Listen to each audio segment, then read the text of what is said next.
गणानां त्वा गणपतिं हवामहे कविं कवीनाम् उपमश्रवस्तवं ज्येष्ठराजं ब्रह्मणस्पत ஆனஸ்ருண்வன் சீதசாதனம் விக்னங்கள் தீர்ப்பாய் விக்னேஸ்வரா வினைகள் தீர்ப்பாய் ராகவேந்திரா. ஓம் ஸ்ரீ ராகவேந்திராய நமக. ஓம் ஸ்ரீ விஜயேந்திர தீர்த்தாய நமக. ராம் ராம். அடியேன் ஆர்எஸ்புரம் அனந்து சார், கோயம்புத்தூரிலிருந்து திருச்சிக்காரன் அனந்த நாராயணன். இன்றைய கிழமை புதன்கிழமை 9 டிசம்பர் 2020, 9/12/2020. வசிஷ்டர். நம்ம தமிழ் சேனல்கள்லாம் நிறையா இருக்குது. அதில் ஒரு சேனல் வந்து பல மொழிகளில் வருது. ஒரு ரொம்ப பிரபலமான சேனல். அவங்க வந்து குடும்ப விழான்னு வச்சு எல்லாம் அதில் நிறைய அவார்ட்ஸ் கொடுத்துருக்குறாங்க. கொஞ்சம் சமீப காலத்தில் கொஞ்சம் சில நாட்களுக்கு முன்னாடி, சில வாரங்களுக்கு முன்னாடி அவங்க நடத்துகிறப்ப அதில் வந்து இந்த விவாத நிகழ்ச்சிகள் நடக்கும் இல்லையா, அந்த மாதிரி ஒரு நிகழ்ச்சி நடத்துகிறாங்க. அதில் ஆங்கராக இருக்கிறவர் வந்து ஒரு ஸ்பெஷல் கெஸ்ட்டாக கூப்பிட்டு ஒரு நிகழ்ச்சி நடத்துகிறப்ப அவருடைய சீஃப் கெஸ்ட்டாக வந்தவர் வசிஷ்டரை பற்றி ரொம்பவும் மனசு புண்படும்படியாக, யார் யார் இந்து மதத்தின் மீது பற்று வைத்திருக்கிறார்களோ, யார் யார் ஆன்மீகத்தின் மீது பற்று வைத்திருக்கிறார்களோ அவர்களுடைய மனசையெல்லாம் ரொம்ப புண்படுத்தி வசிஷ்டர் பற்றி ரொம்ப பேசினார். அதை ரொம்ப ஆனந்தமாக கொண்டாடினார் அந்த ஆங்கர். அவருக்கு அந்த சேனல் வந்து அந்த குடும்ப விழாவில் இந்த சேனலின் உரத்த குரல், அவங்க குரல்னு சொன்னாங்க, நான் கொஞ்சம் அதிக பிரசங்கித்தனமாக உரத்த குரல்னு சேர்த்துக்கிட்டேன். அவருக்கு அவ்வளோ சந்தோஷம் அந்த ஆங்கருக்கு. இந்த சேனலின் உரத்த குரல் என்கிற அவார்டு இவருக்கு கொடுக்கப்படுகிறது. இதுக்கு நம்ம மதத்தை பற்றி பேசினவருக்கு வரவேற்கிறதுக்கு அவரே சம்ஸ்கிருதத்தை பற்றி சொல்கிறப்ப சான்ஸ்கிரிட்னு உடம்புல இருக்கிற எல்லா பிபியையும் சுகரையும் வெளியில் கொண்டு வந்துட்டார். அவருக்கு அந்த அவார்டு அறிவித்து அவர் பெறும்பொழுது கூட நான் கூட்டத்தை கொஞ்சம் கூர்மையாக கவனித்தேன். ஒரு என்னுடைய கெட்ட எண்ணமாகவும் இருக்கலாம். அவ்வளோ ரிசப்ஷன் வந்து அவ்வளோ தூரத்துக்கு அவருக்கு ஆதரவாக இருந்த மாதிரி எனக்கு தோணலை. கைத்தட்டல்கள்லாம் ரொம்ப இருந்தது. இருந்தாலும் சில பேர் முகம் சுழித்த மாதிரி தான் எனக்கு பட்டுச்சு. சரி, இவர் வந்து வசிஷ்டர் பற்றி இப்படி பேசிட்டாரே அப்படின்னு மனசு வருத்தப்படுதே. உடனே எனக்கு தோணுச்சு, வசிஷ்டர் பற்றி எனக்கு என்ன தெரியும்? ப்ளீஸ், நம்மளாவது நம்ம மதத்தை போற்றி, நம்ம மதத்தில் என்ன எழுதியிருக்கு, என்ன சொல்லியிருக்கு, அது ஒரு கடல். எல்லாத்தையும் தெரிஞ்சுக்கிட்டால் தான் நான் இந்து மதத்தில் சேருவேன்னு ஒருத்தன் சொன்னான்னா, எவ்வளோ ஜென்மங்கள் எடுத்தாலும் அவன் இந்து மதத்தில் சேர முடியாது. எவ்வளவோ விஷயங்கள் இருக்குது. வசிஷ்டரை பற்றி நம்ம தெரிஞ்சுக்கிட்டா என்ன சார் அப்படின்னு ஒன்று தோணுச்சு. நெகட்டிவ் வேண்டாம், நமக்கு பாசிட்டிவாக போவோமே. வசிஷ்டரை பற்றி தெரியணும்னு எனக்கு ஒரு ஆர்வத்தை அவங்க ஏற்படுத்தினாங்க. அந்த குடும்பமாச்சு, அந்த அவார்டாச்சு, எத்தனை நாளைக்கு அதாவது இப்போ 2-3 மாதம் ஆச்சுன்னா ஆன்மீக ஆட்சி இங்கே வந்துட போகுது. அதுக்கப்புறம் இவங்கெல்லாம் எங்கே போக போகிறாங்க, அதை விட்டுருவோம். அதனால் அதை பற்றி நம்ம கவலைப்பட வேண்டிய அவசியமே இல்லை. இன்னும் 10 அவார்டு வேணாலும் அவர் வாங்கிக்கிட்டோம். ஆனால் வசிஷ்டர் பற்றி, அவருடைய அருமை பெருமைகளை பற்றி பேச வேண்டும் என்ற உந்துதலை ஏற்படுத்திய அந்த நிகழ்ச்சிக்கு நன்றி. எனக்கு இது ஒரு அவார்டு கிடைச்ச மாதிரி இருக்குது. எனக்கு தெரிஞ்சது தான் நான் சொல்கிறேன். தயவு செஞ்சு மன்னிச்சுங்க. நான் ரொம்ப பிரமாதமான விவரம் தெரிஞ்ச ஆள் கிடையாது. இதுக்காக புஸ்தகங்கள் எல்லாம் கூகுளில் எல்லாம் போட்டு நான் திரட்டின விஷயத்தை தான் உங்கள்கிட்ட சொல்கிறேன் வழியே. நான் அறிவு ஜீவி கிடையாது.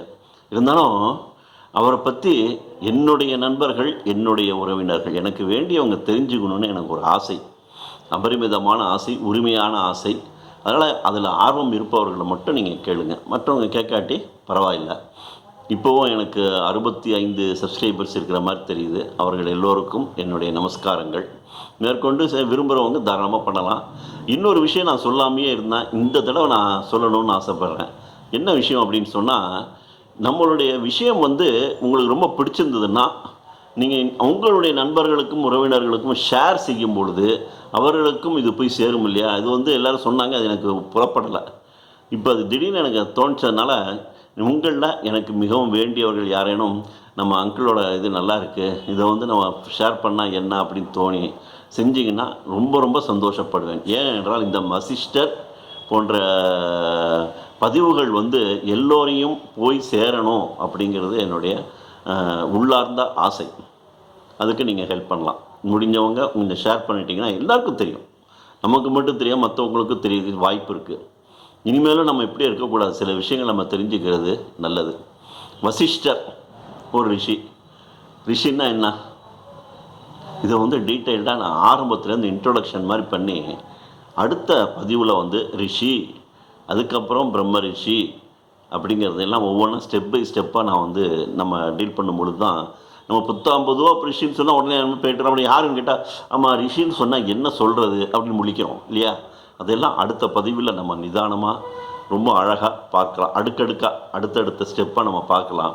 இப்பொழுது இந்த ரிஷிகள்னு எவ்வளோ பேர் இருக்காங்க. இவங்க ரிஷிகள் வந்து இந்தியாவில் வந்து நம்ம எங்கே இருந்தாங்க அப்படின்னா நைமிச்சாரண்யம் என்று அயோத்திக்கு பக்கத்தில் இருக்குது, வடக்கே. அங்கே தான் எல்லா ரிஷிகளும் இருப்பாங்க. நீங்கள் எந்த கதை கேட்டாலும் வந்து நைமிச்சாரண்யத்தில் அப்படின்னு சொல்லிட்டு அவர் ஆரம்பிப்பார் இல்லையா? அந்த நைமிச்சாரண்யத்தில் தான் எல்லா ரிஷிகளும் இருப்பார்கள். அங்கே தான் தவம் இருப்பார்கள், இமாலயத்தில் இருப்பார்கள். ஆனால் தெற்கே வந்து தவம் ஏற்றினார் அப்படின்னு சொல்கிறப்ப எனக்கு ஒன்றும் புரியல. இவர் இந்த வசிஷ்டர் என்பது ஒரு மகரிஷி. அந்த மகரிஷியிலும் பிரம்ம ரிஷி. வசிஷ்டர் வாயால் பிரம்ம ரிஷி பட்டம் பெற்றவர் விஸ்வாமித்திரர் என்ற சத்திரியன். இவர் ஒரு சத்திரியன். ஒரு வைராக்கியத்தின் காரணமாக, அது அப்புறம் சொல்கிறேன், ஒரு வைராக்கியத்தின் காரணமாக இவர் தவத்தை மேற்கொண்டு பெரிய ரிஷியாகி அதற்கு பிறகு தான் நினைத்ததை சாதித்து இவர் ஒரு பிரம்ம ரிஷி என்று வசிஷ்டர் தன் வாயாலேயே அவருக்கு அவார்டு கொடுத்தது வந்து ரொம்ப சந்தோஷமான அதிசயமான பிரமிக்க வைக்க ஒரு விஷயம். அவ்வளோ வைராக்கியத்தோடு விஸ்வாமித்திரர் பண்ணார். ஆனால் விஸ்வாமித்திரர் ஒரு சத்திரியன் என்ன ராஜவம்சம், ராஜாவாக இருந்தவர். அவர் வந்து இவருக்கு நான் உனக்கு வந்து திரிசங்குக்கு நான் சொர்க்கம் கொடுக்க போகிறேன், நீ கொடுக்காட்டி போ அப்படின்னு வசிஷ்டர்கிட்ட போட்டி போட்டு அவருக்கு திரிசங்கு சொர்க்கத்தை கொடுத்து தான் அது வரைக்கும் சேர்த்து வைத்த எல்லா தவத்தையும் தொடர்ந்து இது பண்ணார். அவருக்கு வந்து வசிஷ்டர் வந்து உண்மையிலே நீ பரவாயில்லப்பா நீ அப்படின்னு சொல்லிட்டு அவனுக்கு பாராட்டி அவனுக்கு பிரம்ம ரிஷி பட்டம் கொடுத்தார். ஸோ பிரம்ம ரிஷிங்கிறது ரிஷி, மகரிஷி, பிரம்ம ரிஷி, மூணாவது ஸ்டெப்பு. இந்த பிரம்ம ரிஷிகளுக்கு மேலே யாருமே கிடையாது. அதில் வசிஷ்டர் ஒருத்தர் இருக்கார். 7 பேர் இருக்காங்க. அதில் ஒருத்தர் வந்து வசிஷ்டர். அதில் மிகவும் தூய்மையானவர், எந்த விதமான அப்பழுக்கும் சொல்ல முடியாத ஒரு மனுஷன் வந்து வசிஷ்டர். அவருடைய மனைவி பேர் தெரியுமா? அருந்ததி. அருந்ததினா நமக்கு தெரியுது, ஆனால் வசிஷ்டர்னா நமக்கு தெரியல இல்லையா? வசிஷ்டர் அருந்ததி என்பதை வந்து போற்றுதற்குரிய வணங்குதற்குரிய ஒரு தம்பதி. இந்த வசிஷ்டர் வந்து தெற்கே 2 ஸ்தலங்களில் வந்து அவர் பேர் அடிபடுது. அதனால் முதல் பதிவாக இந்த ஸ்தலங்களை மட்டும் நான் சுருக்கமாக சொல்லி முடிச்சுக்கிறேன். 2வது பகுதியில் அவரை பற்றி நான் என்னென்ன தேர்ந்தெடுத்தேனோ, என்னென்ன படித்தேனோ அந்த விவரத்தை வந்து தொகுத்து அழகாக தொகுத்து நான் உங்களுக்கு சொல்லலான்னு ஆசைப்பட்றேன். அதுக்கு ராகவேந்திரர் தான் எனக்கு அருள் புரியணும். அவர் தான் பேசுகிறார், நான் எங்கே பேசுகிறேன். அவர் தான் எனக்கு அருள் புரியணும். இப்போ வந்து 2 ஸ்தலங்கள்னு சொன்னேன். அதில் முதலாவது வந்து திட்டக்குடி. திட்டக்குடி என்பது கடலூர் பக்கத்தில் இருக்குது. திருச்சியிலேருந்து சென்னைக்கு போகிற ஒரு நேஷ்னல் ஹைவே இருக்கு இல்லைங்களா? இந்த நேஷ்னல் ஹைவேல போனீங்கன்னா ஒரு பெரிய ரவுண்டானா வரும், ரொம்ப அகலமான ஒரு ரவுண்டானா வரும். தொழுதூர்னு சொல்லி அங்கே வண்டியை நிறுத்துகிறாங்க பஸ்ஸில் போனால். இந்த தொழுதூர் அப்படிங்கிற அந்த ரவுண்டானா வந்த உடனே வலது பக்கமாக திரும்பி ஒரு பாதை இருக்குது. அந்த பாதையில் போனோம்னா கடலூருக்கு போகுது. இந்த பாதையில் கிட்டத்தட்ட ஒரு 14 கிலோமீட்டர் நம்ம போனோம்னா திட்டக்குடி வருகிறது. அங்கிருந்து ஒரு 14 கிலோமீட்டர் ஏதோ ஒன்று போனோம்னா விருத்தாச்சலம் அப்படின்னு வருது. விருத்தாச்சலத்தை தாண்டினால் கடலூர். திட்டக்குடி, விருத்தாச்சலம், கடலூர் எல்லாமே கடலூர் மாவட்டத்தை சேர்ந்தது. அந்த திட்டக்குடி போகும்பொழுது அதை நெருங்க வலது பக்கத்தில் பார்த்திங்கன்னா ஒரு ரிவர் வரும். ரொம்ப அழகான ரிவர், அதுவும் நல்ல ஒரு புனிதமான ரிவர்னு சொல்கிறாங்க. இந்த ரிவரை தாண்டின உடனே திட்டக்குடி ஊருக்கு நடுவில் மையமாக அமைந்துள்ளது திட்டக்குடி ஈஸ்வரன் கோயில். இந்த ஈஸ்வரனுக்கு பேர் வைத்தியநாதர். நீங்கள் சீர்காழி பக்கத்தில் வைத்தீஸ்வரன் கோயில்னு ஒன்று கேள்விப்பட்டிருப்பீங்க. நாடி ஜோதிடத்திற்கு ரொம்ப பிரபலமானது. வைத்தியம், அப்புறம் செவ்வாய் கிரகம் அவருக்கு தனியாக சந்நிதி இருக்குது. செவ்வாய் கிரக தோஷத்துக்கு பரிகாரத்துக்கு அந்த சந்நிதிக்கு வைத்தீஸ்வரன் கோயிலுக்கு போவாங்க. நாடி ஜோதிடம் பார்ப்பதற்கு வைத்தீஸ்வரன் கோயில் போவாங்க. அதே மாதிரி திட்டக்குடியில் இருக்கின்ற ஈஸ்வரனுக்கு பேர் வந்து வைத்தியநாத சுவாமி. இந்த வைத்தியநாத சுவாமியை நீங்கள் அவசியம் எனக்கு வேண்டியவங்க தயவு செஞ்சு நான் கேட்டுக்கிறேன், அவசியம் ஒரு நாள் போயிட்டு வாங்க, ஒரு தடவை போயிட்டு வாங்க. அன்ற அந்த விபூதியை வாங்கிட்டு வாங்க. விபூதி கொஞ்சம் நிறைய வேணும்னு கேட்டு வாங்கிட்டு வந்தீர்களானால் தீராத பிணியும் தீரும் என்று சொல்கிறாங்க. தீராத பிணியும் தீரும் அப்படின்னு சொல்லிட்டு சொல்கிறாங்க. எப்பேற்பட்ட பிணிகள் இருந்தாலும் அதை தீர்க்கக்கூடிய சக்தி இந்த ஈஸ்வரனுக்கு உண்டு. அதனால தான் இந்த ஈஸ்வரனுக்கு பேரே வைத்தியநாத சுவாமி. இப்போ 2015 புனருத்தாரணம் பண்ணினாங்க. நான் அதுக்கு முன்னாடி கொஞ்சம் போயிருந்தேன். அந்த வேலைப்பாடுகள் நடக்கும்போது போனேன். எப்பேற்பட்ட ஒரு புராதனமான கோயில் சார் அது. ரொம்ப புராதனமான கோயில். ரொம்ப ரொம்ப அருமையாக இருக்கும். ரொம்ப ரொம்ப அருமையான ஒரு கோயில். எனக்கு அங்கே போனப்போ அங்கே இருந்தவங்க சாஸ்திரிகள்லாம் சொன்னாங்க, இங்கே வேதங்களை வேத ரட்சணை ரொம்ப அதிகமாக இருந்தது ஒரு காலத்தில். இங்கே வசிஷ்டர் பன்னெடுங்காலம் இங்கு பர்ணசாலையே ஒன்று வைத்து இங்கேயே இருந்து ஈஸ்வரனை கும்பிட்டுக்கிட்டு இருந்தார். பல ஆண்டுகளை தவம் செஞ்ச இடம் சார் இது அப்படின்னார். ரொம்பவும் வியக்கத்தக்க ஒரு விஷயம் என்ன அப்படின்னு சொன்னால், ரிஷிகள் அவ்வளோவா தெற்க தவம் ஏற்றின மாதிரி ரொம்ப நாள் இங்கே இருந்த மாதிரி தெரியல. ஆனால் இங்கு வசிஷ்டர் பிரம்ம ரிஷி இங்கே ரொம்ப நெடுங்காலம் இருந்திருக்கார். வேதங்கள் நல்ல செழிப்பாக பராமரிக்கப்பட்ட ஒரு ஸ்தலம் திட்டக்குடி. இங்கே அம்பாள் பேர்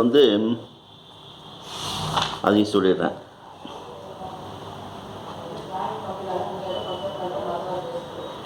அச்சலாம்பிகை. இது ஒரு புதுசாக இருக்குது, அதனால தான் நான் சொல்லணும்னு ஆசைப்பட்டேன்.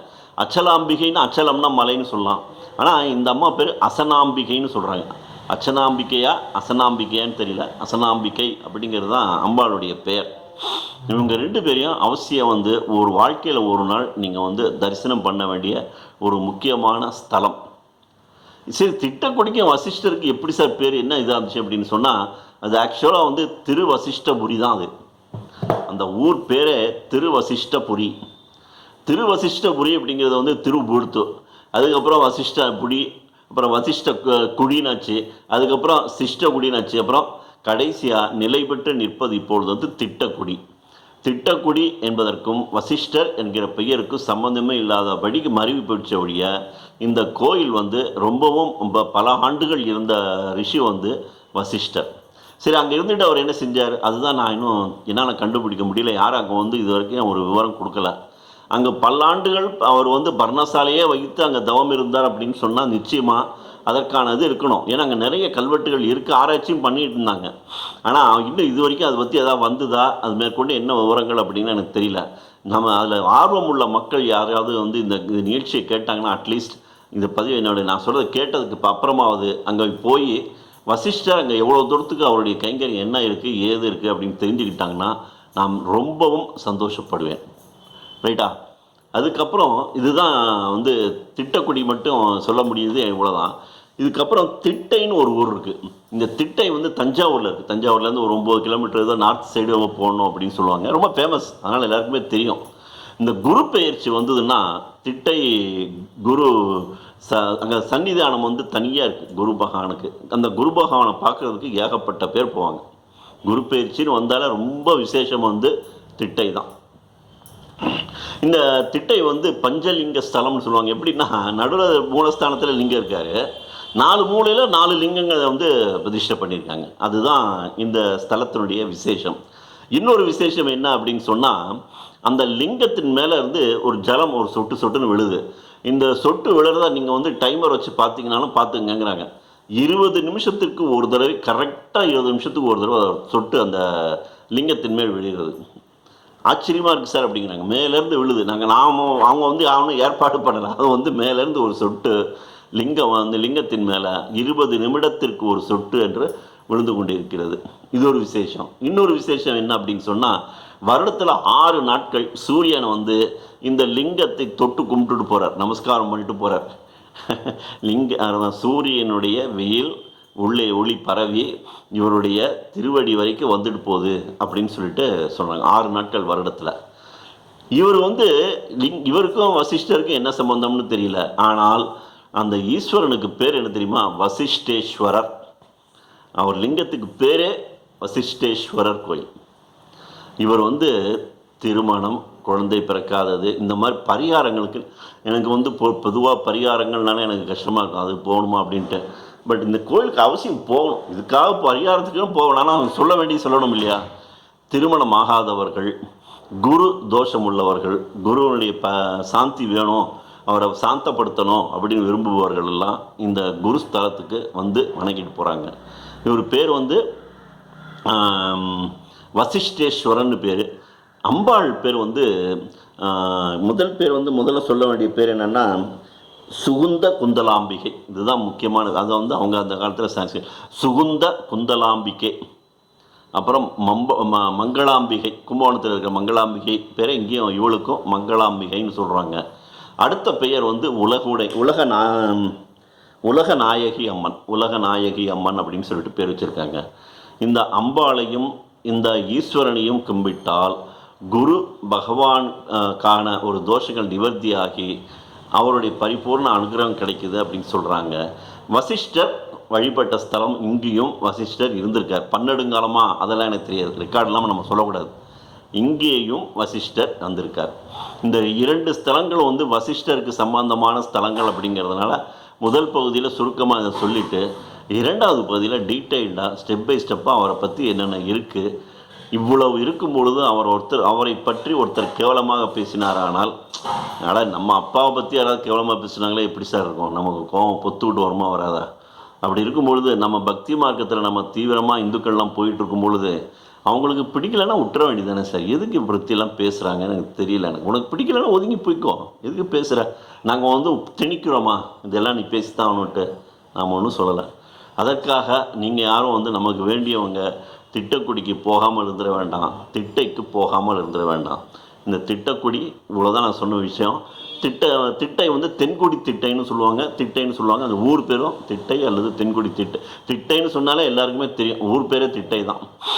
அவ்வளோ விசேஷமான அந்த வசிஷ்டேஸ்வரர், உலகநாயகி அம்மன், சுகுந்த குச்சலாம்பிகை, அவங்கள வந்து நிச்சயம் தரிசனம் பண்ணிட்டு வாங்க. எனக்காகவாவது ஒரு தடவை போயிட்டு வாங்க. அவ்வளோ விசேஷமான ரொம்ப பவர்ஃபுல் டெம்பிள், அதுவும் புராதனமான டெம்பிள் தான். இங்கே வந்து எதுக்காக இந்த குரு பயிற்சியில் வந்து ஆலங்குடின்னு சொல்லுவாங்க, அங்கேயும் போகிறது உண்டு. ஆனால் எதனால் வந்து இந்த குரு பகவான் ரொம்ப விசேஷம் அப்படின்னு சொன்னால், வசிஷ்டர் வந்து இந்த குருவை மட்டும் ராஜகுருன்னு சொல்கிறாராம். அதுதான் வசிஷ்டர் இங்கே இருந்தாருங்கிறதுக்கு அத்தாட்சி அதுதான். வசிஷ்டர் வந்து இந்திய குரு பகவானை ராஜகுரு என்று சொல்வதனால் இது வசிஷ்டருக்கான ஒரு கோயிலாகவும் ஆகிவிட்டது.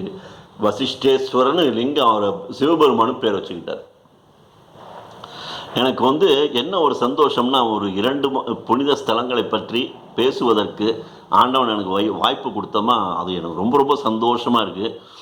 நம்மளுடைய நண்பர்கள் உறவினர் அவசியம் எனக்கு வேண்டியவங்களாவது இந்த 2 கோயிலுக்கும் ஒரு தடவையாவது போயிட்டு வாங்க. இதில் நம்பிக்கை இருப்பவர்கள் என்ன செய்யலாம்னா, இந்த திட்டக்குடியில் போய் நான் வாங்கிட்டு வந்தேன், கொஞ்சம் நிறைய விபூதி கொடுங்கன்னு சொல்லிட்டு என்னுடைய இளைய மகனுக்காக வாங்கிட்டு வந்தேன். இவன் நல்லா இருக்கான் பாவன். நீங்கள் அந்த மாதிரி ஜென்ரலாக ஒரு வீக்னஸ் இருக்கும், இவனுக்கு இப்படியே இருக்கானே அப்படி இருக்கானே இவன் இப்படி இருக்காளே இந்த மாதிரி இருக்கு அப்படின்னு சொல்லிட்டு பிணிகள் ஏதேனும் உங்களுக்கு தொந்தரவு பண்ணிகிட்டே இருக்கிற ஒரு விஷயமா இருந்தால் திட்டக்குடிக்கு செல்லும் பொழுது அந்த சாஸ்திரியிடம் சொல்லி கொஞ்சம் விபூதி நிறையவே வாங்கிட்டு வாங்க. அதை தினமும் பூஜை அறையில் வைத்து பயன்படுத்துங்கள். அல்லது பால் சாப்பிடுவீங்க இல்லையா, குழந்தைகளுக்கு அந்த பால் கொடுப்பீங்க, யாருக்கு அந்த மாதிரி பிணிகள் இருக்கோ அவருக்கு வந்து ஒரு பால் சாப்பிட்றப்போ பாலே சாப்பிட்லன்னா ஒரு தண்ணீரில் ஒரு சிட்டிகை விபூதி போட்டு அவரை சாப்பிட சொல்லுங்கள். நிச்சயமாக அவர் வந்து அந்த அனுகிரகம் கிடைக்கும்னு அடியனுடைய நம்பிக்கை. என்னன்னு தெரியலைங்க, எனக்கு தோணுச்சு, இந்த அடியனுக்கு தோணுனதுனால நான் சொன்னேன். அந்த மாதிரி நான் செஞ்சேன். அவனுக்கு பரவாயில்ல, இப்போ இஸ் ஆல்ரைட், கொஞ்சம் எவ்வளவோ பரவாயில்ல, அவன் 90% 95% இஸ் ஆல்ரைட் நவ். இதெல்லாம் இறைவனுடைய சங்கல்பம் தான், அவருடைய அனுகிரகம் தான். செய்கிறதுனால தப்பு இல்லை. விபூதி நிறைய வாங்கிட்டு வந்து எல்லாருக்கும் கொடுங்க, நம்பர்களுக்கு கொடுங்க. அல்லது பிணிகளில் பாதிக்கப்பட்டவங்க யாராவது தெரிஞ்சவங்க இருந்தால் அவங்கக்கிட்ட கொடுத்து ஒரு சிட்டிகை விபூதி பாலில் போட்டு தினமும் சார்ந்த சொல்லுங்கள், நல்லது. சரி, வசிஷ்டர் என்கிற பெயரால் 2 புண்ணிய சிவஸ்தலங்களை இதெல்லாம் நம்ம தெரிஞ்சுக்கிட்டோம். சரி, வசிஷ்டர் பற்றி போவோமா? அஸ்ட்ரானமி, ஆன்மீகம். அஸ்ட்ரானமியில் வசிஷ்டர் என்ன சொல்கிறாங்க, ஆன்மீகத்தில் வசிஷ்டர் என்ன சொல்கிறாங்க ரெண்டையுமே அடுத்த பதிவில் நம்ம டீட்டெயில்டாக பார்க்கலாம். இப்பொழுதைக்கு இதோடு நான் நிறுத்திக்கிறேன். ரொம்ப சந்தோஷம். ராம் ராம்.